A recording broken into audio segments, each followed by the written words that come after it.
Bapake niki lho pun rasan-rasan. Campur sari kok gayenge ngono iki rencana tak boyong ning Australia lho iki. Kok ngibur kanguru. Iki playere mabukan. Mabukan. Ya wong rencanane arep menghibur kanguru kok malah mabukan ya ora sida nek di cancel. Kanguru apa kok hibur? Yo piye semuanya harus bahagia Pak Supir. Termasuk tamu-tamu di sini ingkang gadah damel. Harus bahagia selalu. Wes kabeh para kanca musisine ya bahagia kabeh. Oh, jelas. iki bayaran ya ra Apa bahagia. meneh bengi iki nganggo sandang antar anyar iku terus. Oh iya re.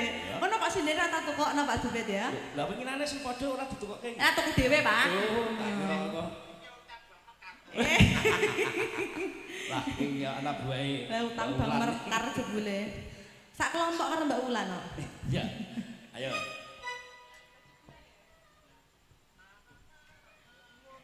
Lah jebul.